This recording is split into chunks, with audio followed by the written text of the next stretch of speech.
Hello, and thank you for joining us on Get the Tea with Buta. I'm your host, Buta Biberaj, and today I am joined by Priscilla Aybar, our co-host. As usual, the man behind the mission is Nick Gothard, and he also is joining us. Today we have the honor and the privilege to have Andria McClellan joining us. Andria is going to introduce herself a little bit, and then we're just going to talk about some experiences that she has had that we wish to share with you, our community. And welcome, Andria. How are you today? I'm great, Buta. Thank you for having me. Oh, our pleasure, exactly. So let's start with the most important question we could ask you is, what are you drinking? I just made myself an iced tea. All the ice melted though, because I put hot tea in there. Just a little Earl Grey, nothing fancy, but I like my tea unsweetened. And so that's really important to me, although I like my coffee sweet. I don't know why one and the other, but that's just a little quirk. That is funny. Coming from New York, we don't really do iced tea in New York.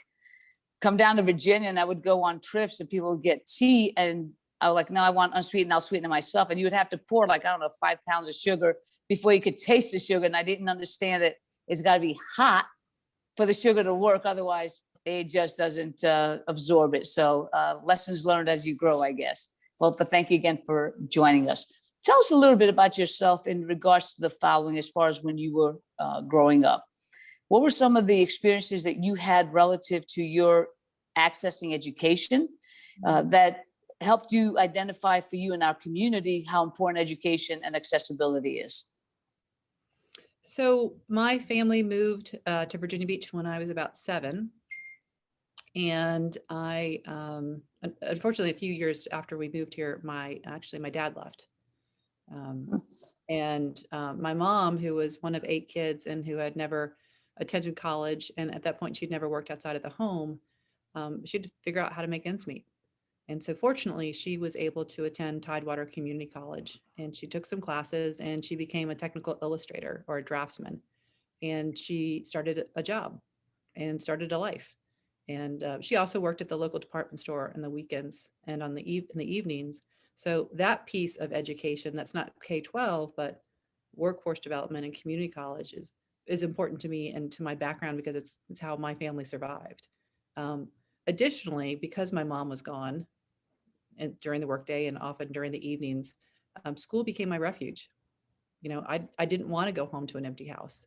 So I would go to school early for extra credit, and I would stay after school for extracurriculars. So I was a thespian. I acted in one-act plays and all the plays from elementary through high school. I was in the Latin club.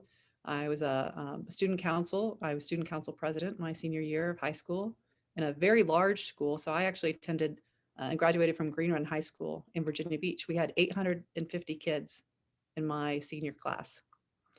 Incredibly diverse. And it was really a great way for me to understand so many different cultures and backgrounds.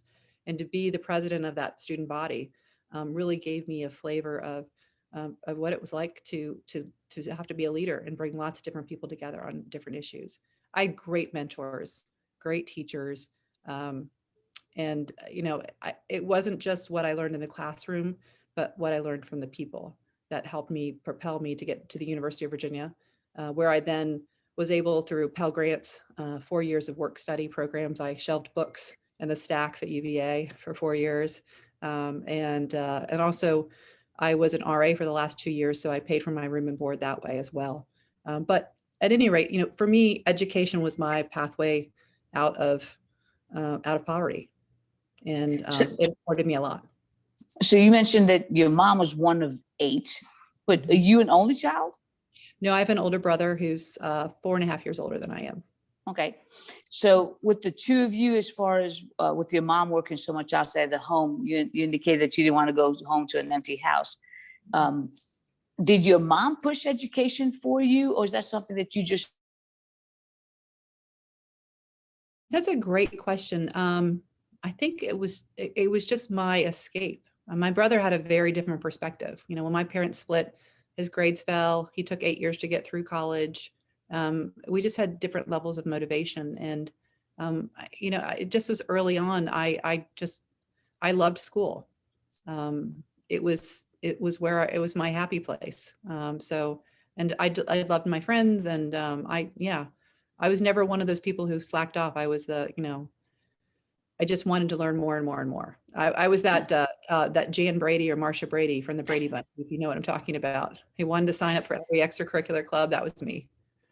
Yeah, I'm not that old to know that. I must have seen it on Nickelodeon repeats or something, right? But with school, a lot of times when you have a situation at home that there creates some insecurity just because there are changes, school is a great place for security because it's a constant. So I'm glad you had that ability. I want to ask you to explain a couple of things regarding what you were just saying about college, because I too, when I went to college, was off of Pell Grants and work study. So if you want to disclose what your hourly rate was back then, I'll share with mine. Mine was $375 when I was on work study. But you're welcome to talk about what that actually meant for you to be able to take advantage of college, and it's literally coming out of your pocket. Well, yeah, it's I didn't have a whole lot of extra spending money. I didn't have it was the University of Virginia. People came from all different backgrounds. And I went through sorority rush, and everybody had all these brand new dresses. And I was, getting my mom to alter my dresses so that they looked new and they looked of that era. It was, but at the same time, education is a bit of an equalizer. And, for me, once I got through those 4 years and I was offered a great couple of jobs in corporate America, I still had to pay off student loans, but at the same time, it allowed me to get started in a way that, somebody who might not have had that 4-year education could do. Now, that said, I think as a society, we sometimes overemphasize the value of a 4-year college education too, because I think there are other good career pathways in the trades. And we are seeing a real void between. So for example, in Norfolk, we recruited the Aviation Institute of Maintenance here. And these are all the airline mechanics who work on our planes. And they've told me that 80% of airline mechanics are 50 years old and older. Wow. And I think that relates to a lot of trades, HVAC, construction, building, et cetera. Because for so long we have said the only way that you find success or that you should feel value is if you go to a 4-year institution. And so while for me it was a great opportunity, I also try and temper that to recognize that it might be military, it might be certification, it might be a trades program, it might be 2 years of community college, and then you go on to a 4-year institution. So there are a lot of different pathways, and we need to think about the talent pipeline, and there are a lot of different ways to get there. I like the way you just brought it on that, really, because sometimes we are, and I'll say this also about Northern Virginia. When we talk to kids in high school, for whatever reason, everybody just automatically assumes you're going to college. It doesn't matter if you're ready or you're not ready. Yeah. It's what colleges you're going to. What have you applied? And these kids are just like, that's not really my want right now. And we get a lot of kids who go to college that first year and not quite mature enough or anything of that nature. And then they end up blowing that first year and having to be on a longer track. But we have to be more open-minded because there's a lot of talent left on the table. It doesn't have to be book smarts. There's a lot of talent that's being left on the table. And we have to provide opportunities for our kids to be able to deal with that. You were talking about when you came out of college, you had a couple of offers and you had jobs within corporate America. You at some point left corporate America and you decided to yet again pursue a different level of education. Why did you decide to do that at that point? So I was living in Philadelphia. I had a Northeast territory. I was industrial sales, and University of Pennsylvania, obviously right there. And I'd read about this program, the Wharton Management Program, which is a 2-year part-time program for people who work. And it's basically, it's a certificate program. It's the first year of your MBA, essentially, over a 2-year period. And they take 30 people a year. And I applied and I thought, well, I'm probably not going to get in. And I did. And I was just curious. I knew I wanted to do more. So at UVA, I have a degree in Asian studies. I studied Japanese and history and business classes and economics. and I wrote my senior thesis about American business in Japan. So I always wanted to further my business background. So that was a great opportunity. And I tell you, I think going to grad school part-time while working full-time, while incredibly difficult, allows you to implement what you're learning immediately, because you're learning it and experiencing it at the same time. And so it really helped me. I learned a lot. And through it all, I thought, I think could do things better. I think I'd like to be a leader instead of, a minion in a big corporation. And so I took a leap. That's awesome. And you're right. It's a big risk at that point because you probably were already settled. It's comfortable. You got the rhythm and you know what you're doing. Then it's like, oh, let me add something else to just shake things up. So, yeah. Almost like running for statewide office in the middle of a pandemic. Exactly. You can make different choices, but what the heck, go big or go home. Yeah. So now you, in your public life, you ended up coming back to Virginia and you decided to get into local office. Why did you do that? So I had, when we moved back right before my first son was born in 1998, and I was in the business world, and I had a startup, a tech company in Northern Virginia. I came back. We can talk about that. It was a success, and then it was a big failure. It's a whole other story. And then I basically, I spent about 10 plus years using my sales and marketing background to help good causes. I wasn't working. I was raising kids. I have a 22, 19, and 16-year-old boys, but was very active and sort of used my business sense to help organizations that, victims of domestic violence and homeless families through Samaritan House. Or we started a nonprofit business called Spotlight Books that collected used books, and we sold them online and in a bookstore. And we employed people who'd recently been incarcerated for reentry program and for job force skills. So I did that for about 15 years. And then in that course of time, in 2008, like so many, I got re-engaged in politics in a big way when Barack Obama ran. And I became a precinct captain for the Norfolk City Democratic Committee. And I'd never knocked on doors. I'd never made phone calls for candidates. But I was so passionate about this guy. And I was just, wow. And that's when I think I sort of really got involved in local politics at that point. I helped a variety of candidates from local to state to federal level. And I did run briefly in 2013 unsuccessfully for Ralph Northam's Senate seat, which became open once he won the lieutenant governor race. And that was a 10-day race, and I came in third of three. So I tried. And then, but in 2016, to answer, I think, the question that you're trying to ask, so I'll get there eventually. I ran against a 16-year incumbent for the Norfolk City Council.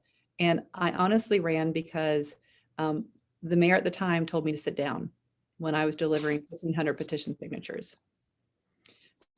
I was involved with an effort called Better Together Norfolk.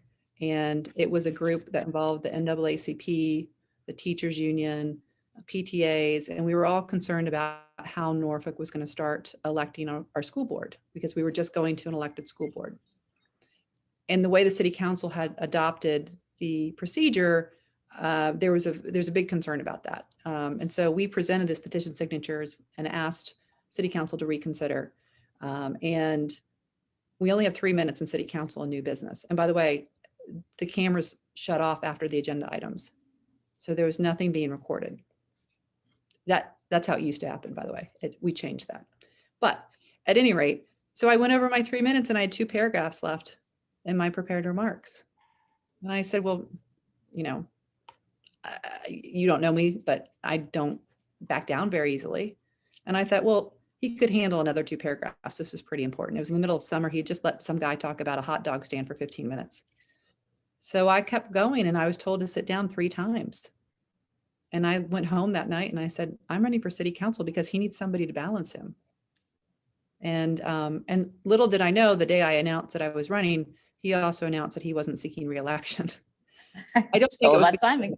It wasn't because of me. It was just happened by happenstance. But at any rate, but running against the 16-year incumbent was not an easy task. In that, as I mentioned, I had been involved with lots of different elections, helped different candidates. So I went around and talked to my network, and I was told, Andrea, there's no way you're going to win.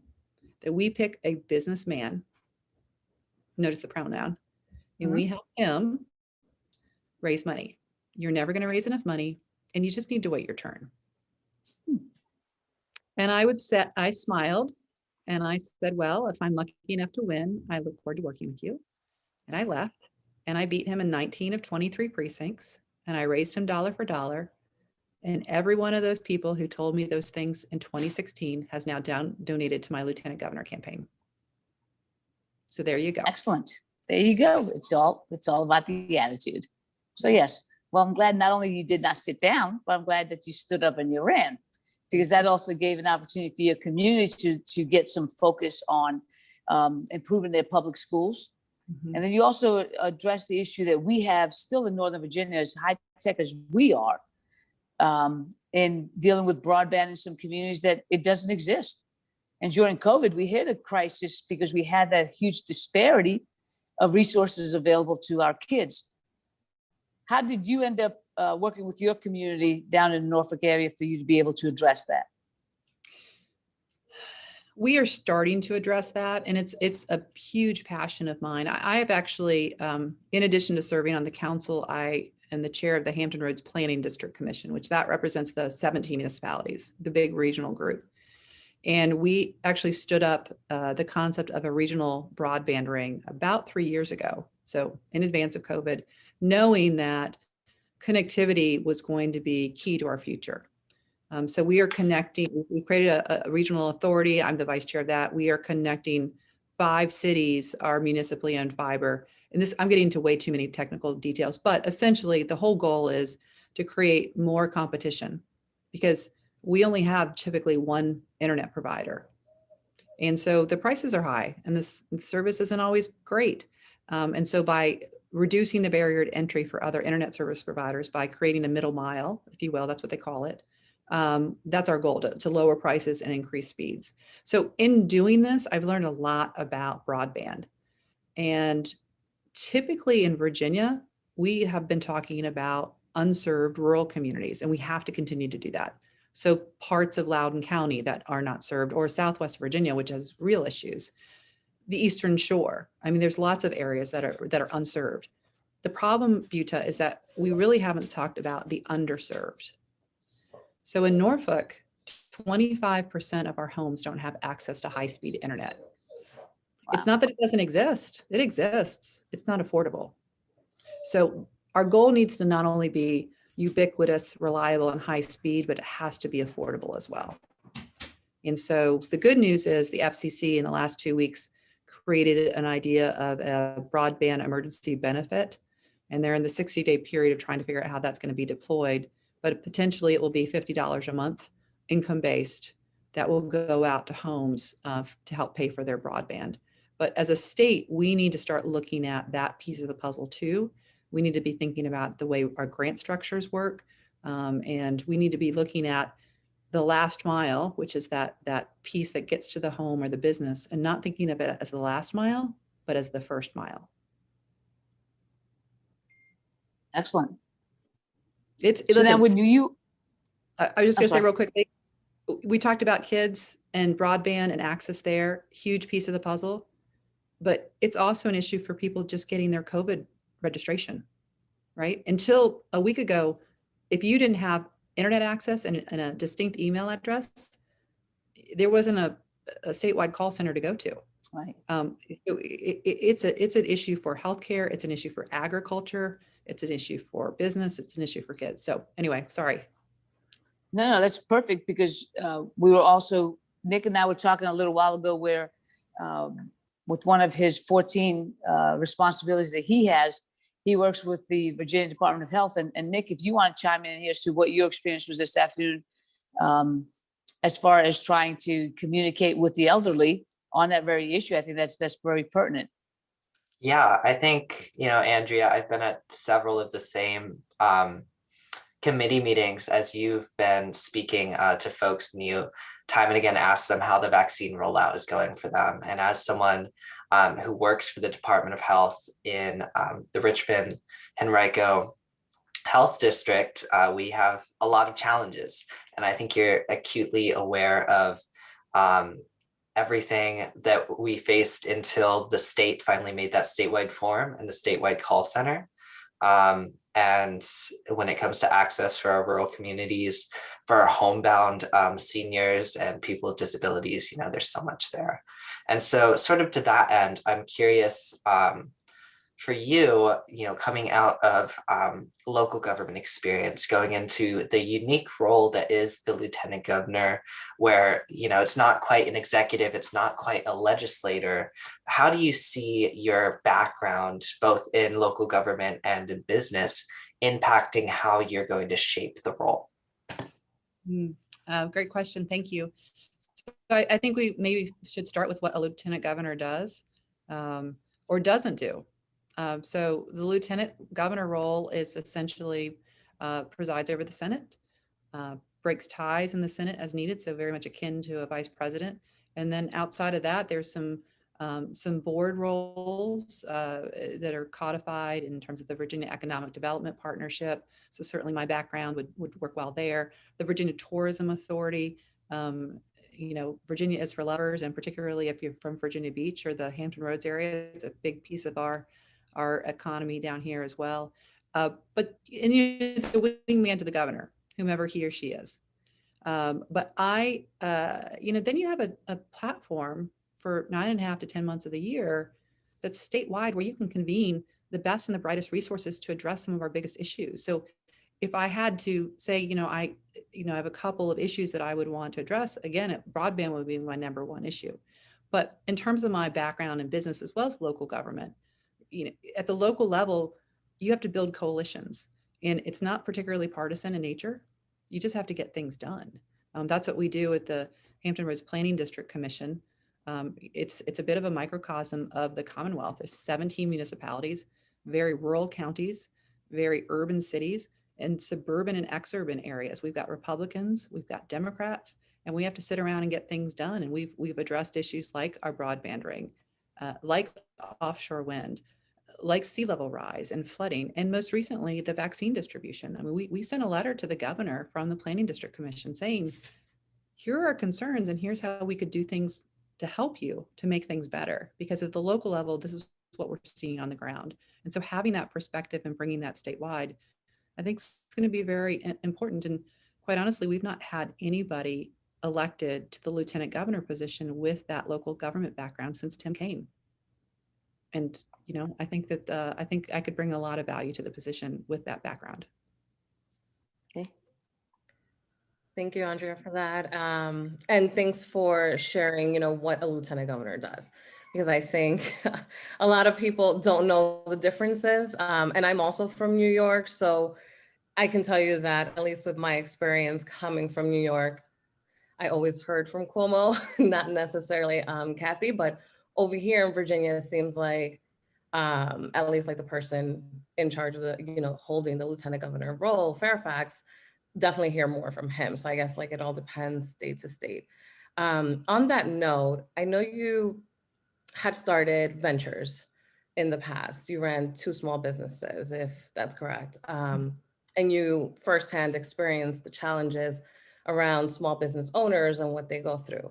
Can you just touch upon that? And also in your role as a city council member of the city of Norfolk, how, what you've heard from other small business owners, what they're experiencing, especially now during a COVID era? Sure. So the first business I had served in the plastics industry. It was one of my small clients that was creating CD and DVD packaging. I came on board to head up the marketing, and we brought in a $2.5 million outside round of funding, and I became president, and we moved the company to LA, and it was very exciting. And I was dealing with record labels and video companies, and it was very heady times. And then that's when we moved back to Virginia because we were expecting our first child and we wanted to be closer to my mom. And then I had a 9-month-old at home, And the gentleman who was my main investor in the first company and my mentor came to me and asked me to write a business plan for an idea that he had. It was called Civic Zone, and we were creating websites for cities, counties, and towns. This was in 1999, a lot earlier than Squarespace and Wix and WordPress. And I had $1 million in angel funding. And I actually started the company in Northern Virginia, in Alexandria, because the environment for entrepreneurs just wasn't, I thought, significant enough in Hampton Roads. So I would leave. I mean, thank God for my husband. I'm about to celebrate my 28th year of marriage with this amazing saint of a man. Because, you know, that was really challenging. Sometimes I'd bring the baby with me. Sometimes I'd leave him at home. We had a full-time babysitter. But I was going to become, you know, the next .com guru. And I would leave Monday morning and come back on Friday. But it was really exciting. And I thought I was going to make a real difference in the world. I had 22 employees. Everything was going great. And this is the year 2000. And if you recall, Nick, you probably don't, but for other people, just Wikipedia it, 2000 tech bubble burst. And the venture capital firms that I was courting and were courting me stopped talking to me, stopped answering my call. And I ran out of runway. And I had to make a big decision. And, you know, my decision, you know, if you're going to fail, fail fast. And so I laid off 22 people. I shut down the office and I declared corporate bankruptcy. So humbling. I was 30 years old. There was a big Washington Post article about the mother whose baby failed, I think was the headline, because I talked about, you know, birthing a company is like birthing a baby.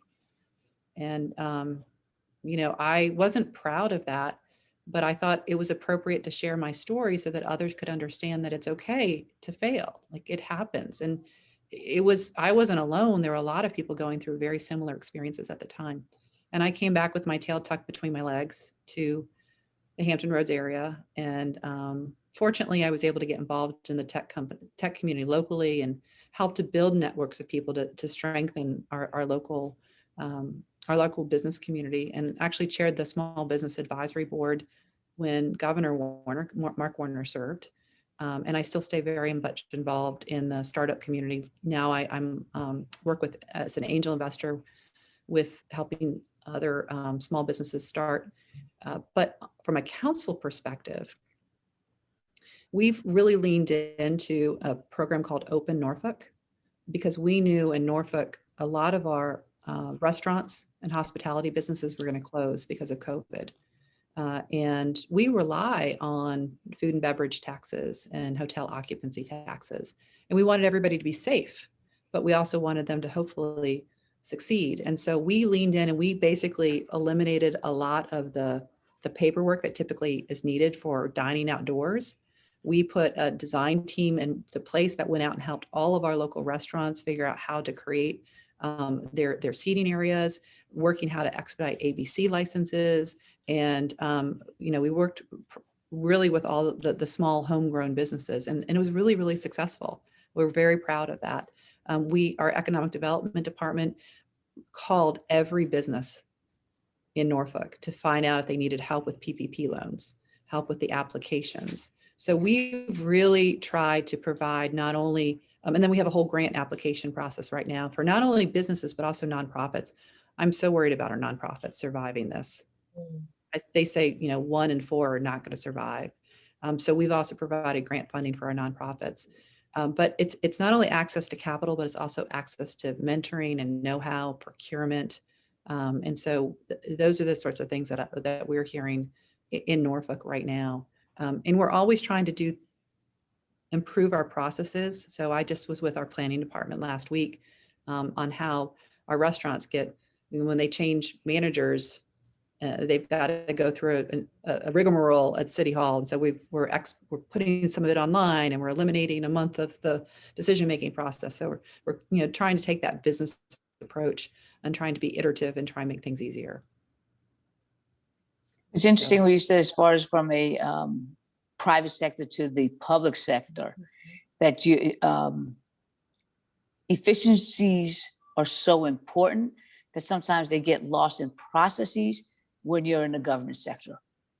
So that's great that your community was able to do that, because in Loudoun County, we did not assist our local businesses in trying to make sure that they had the process for the PPPs to be able to do it.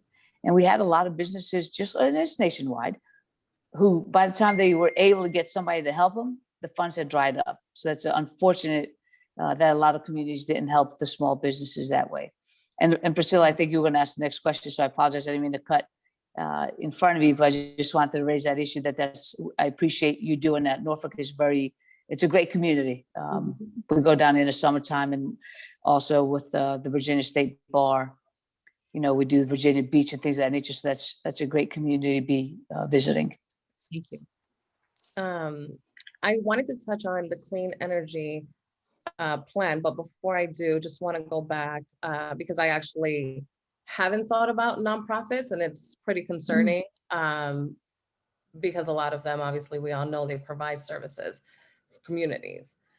So are there any preemptive measures that you guys are taking or thinking about to help a lot of these nonprofits from potentially closing down? Have there been any alternatives so that they can continue providing the services that they need to? It's mainly been through the grant making. I spoke with somebody who's the head of the United Way on the peninsula earlier today. So some of these larger umbrella agencies have stepped up and certainly are helping. But yeah, I think it's going to be really tight. You got small mission-driven organizations. So having served on a variety of nonprofit boards, I often talk with people who have great ideas, who have a passion to start a nonprofit. And I'll tell you, I always tell them, please don't. Please go find one that already exists. And Buta, and it's not because I don't want them to fulfill their mission. It's just, you have to file all your paperwork. You have to get your bylaws. You have to get your board of directors. You have to raise all the money, and you have to staff it. And by the time you do all of those things, then you get to the mission part. And it's very, very difficult. And so sometimes if you could take all that same effort and apply it towards an organization that might already exist, that might be a better solution. So I'm I try not to be Debbie Downer on it, but I think being realistic is important as well. And operating a nonprofit, you have to have a bit of a business perspective too, because you still have to file all the same paperwork, et cetera. So, but and maybe as a result, Priscilla, they say never let a good problem go to waste. I'm sorry, but essentially, Crisis, I think, right? Good crisis. Thank you. There might be it might be an appropriate time where you start to see people merge some of these small nonprofits that might be better suited together and stronger together because they have to in this environment. And ultimately that might be a good thing that comes out of this. I don't know. I'm just completely without any basis or data. I think that, but from what I've seen, I think there might be hopefully some positive elements here. Absolutely. Great, thank you. Now, I know you are a strong believer of Virginia being the leader in clean energy economy. Can you just go over your plan, what your thoughts are on that, your perspective? Well, yeah, I'm really excited about what we're doing with offshore wind. Governor Northam has leaned in a big way and committed to 5.2 gigawatts of offshore wind, which I believe is the most of any commitment on the East Coast. We have the first offshore wind turbines in federal waters on the East Coast, the 2 test turbines that are off the coast of Virginia Beach. And I think we're going to have over 200 within about 5 years there. That's amazing. We're going to have a power source of potentially to power 650,000 homes. But with that, we also have thousands of new jobs available for the supply chain, not only for our offshore wind turbines, but also those in New Jersey and in Maryland and Pennsylvania and New York, because Hampton Roads is uniquely positioned. We have no overhead obstructions because of the Navy. So we don't have any bridges. Priscilla, you're from New York, right? You got plenty of bridges all around there. These turbines are 3 football fields tall. And they typically, when they go out from the shore, they go out vertically if they're going out in the North Sea or in Asia. So the ability to have them go offshore from Hampton Roads, because we have no overhead obstructions, is pretty beneficial. We also have an incredible workforce from the veterans exiting the military, as well as our shipbuilding and ship repair. They're very similar backgrounds, but that's offshore wind. There's also onshore wind, and then there's solar. And so I think the opportunity for green jobs matched with the Virginia, the new clean renewable energy is really amazing. And we've got to lean into that, because there are a lot of folks who are going to be losing their jobs as we make that transition. And we've got to be understanding of what that's going to be for Southwest Virginia. And we need to lean in on that one and make sure that there's a thoughtful transition for those workers, so that they have some opportunity.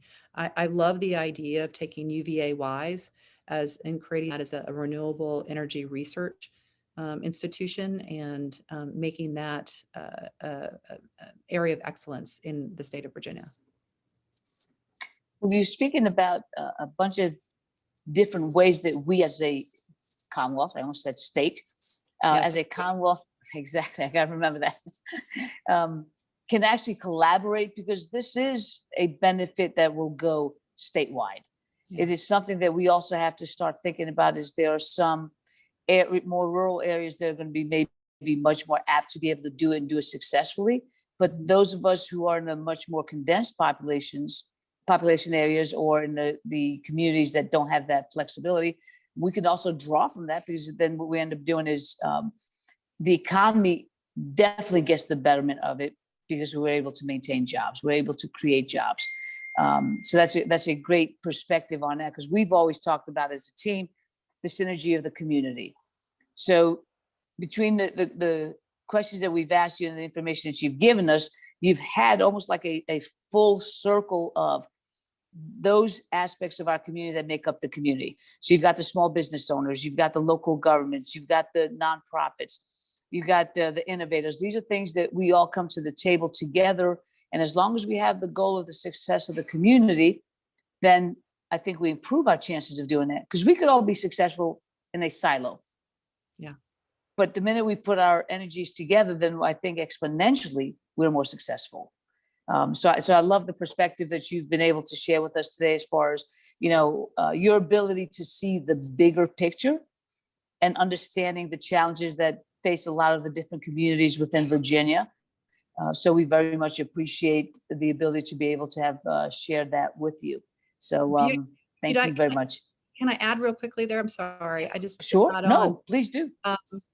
One of the things we talk about, all these opportunities, and there are a lot of opportunities, but there are a lot of communities that have missed out on that opportunity for a long time. And in Norfolk, we have a very diverse community. I think we're 43% white, 43% African American. We understand, and we're starting to recognize better, as we should have for many years, that there are people who've been left out of that opportunity. So we stood up last summer, the mayor stood up our Social Equity and Economic Opportunity Commission. I'm co-chair of that. And so we're starting to understand what are those barriers? What's keeping people from enjoying the opportunity from education? Do we have the right affordable housing mix? What does our transit look like?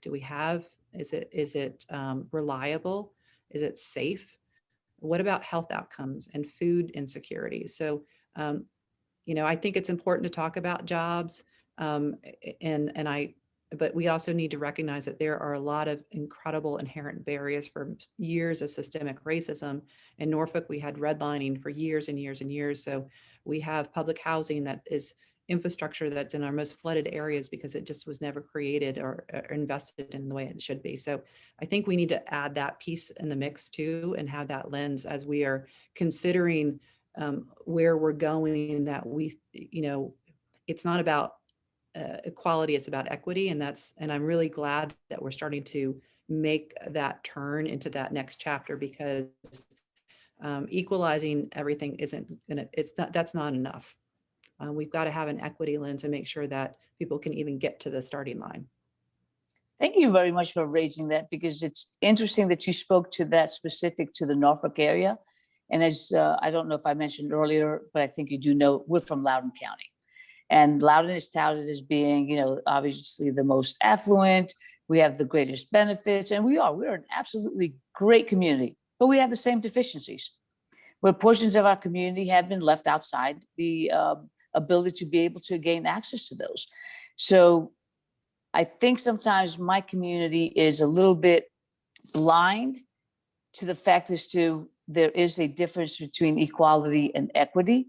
And because we have so many good things going for us, and they're not so blatantly evident when things aren't working well, that we choose to be ignorant of it and assume like that doesn't happen in our community. And I think by us taking note of other communities and we step back a little bit, we too have the issue with housing. We have people who are homeless. We have people who are veterans who are not receiving the services. And guess what? They're homeless, they're unemployed, all these things. And you think about it, and you're like, wait a second, how does that happen in our community? Because we can do better, right? It's not aspirational. We can actually do better. So thank you very much for raising that point, because I think that is a challenge throughout Virginia. And as long as we have someone like yourself who's able to see through that lens, I think we have the right people then moving the conversation forward and moving our Commonwealth forward. So thank you very much for raising that. Anything else you want to add? Because we'd be glad to run this a little bit longer just so that we don't cut you off. But we also want to be very respectful of your time. Yeah, no, this has been so much fun. Priscilla, I was thinking after I finished talking about nonprofits, I probably should have brought up one of the things that I am actually really passionate about as well, is civic engagement. So I talk about wanting to be the CEO of Virginia. I'd love to be the chief engagement officer. Because I've been so involved with nonprofits locally, one of the first things that I did when I came into office and on city council is I created something called Engage Norfolk. And it came actually as a result of taking the train home from the Women's March in DC.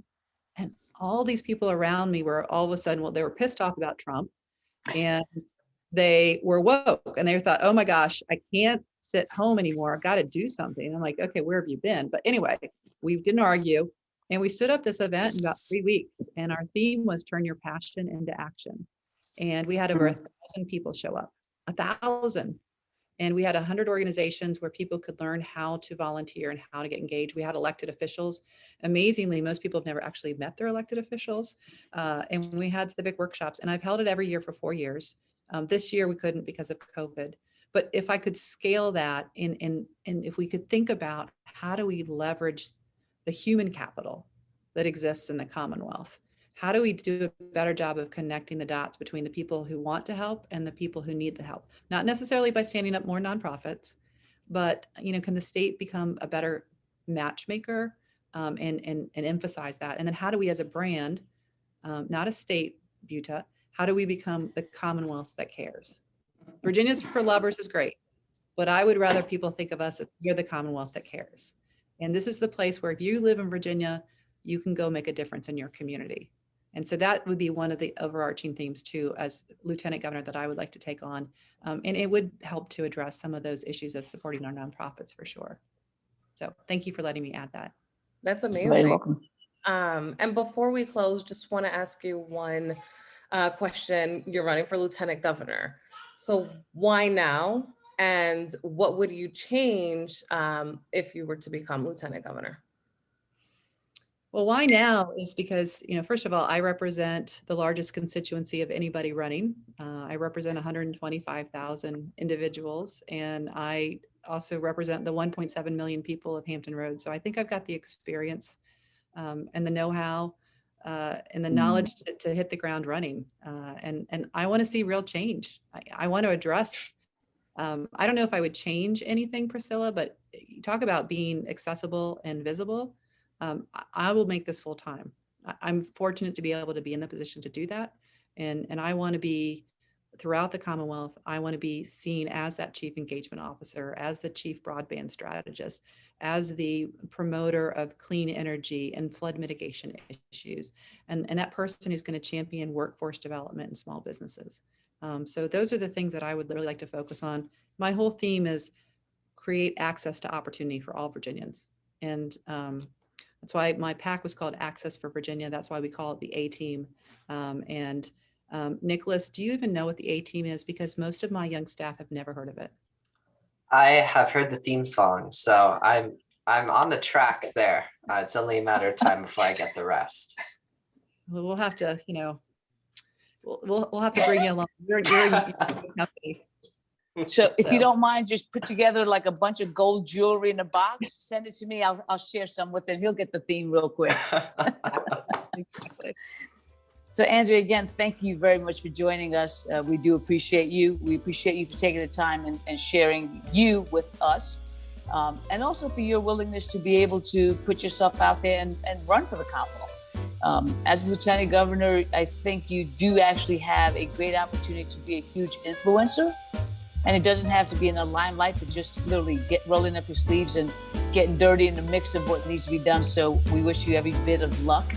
And we hope to be able to have you back so you can talk to our community yet again maybe actually what we're talking about right now is putting together a panel so that the candidates can actually speak to that. But we really appreciate you coming and telling us a lot about yourself. So thank you very much. Thank you. Be well. Stay safe. Thank you. Bye-bye. So now for our viewers, we want to say thank you very much again for joining us. And next week, we will be back on Saturday at 10 o'clock in the morning. So make sure you get up early, get your cup of tea, and join us. Have a good rest of your week.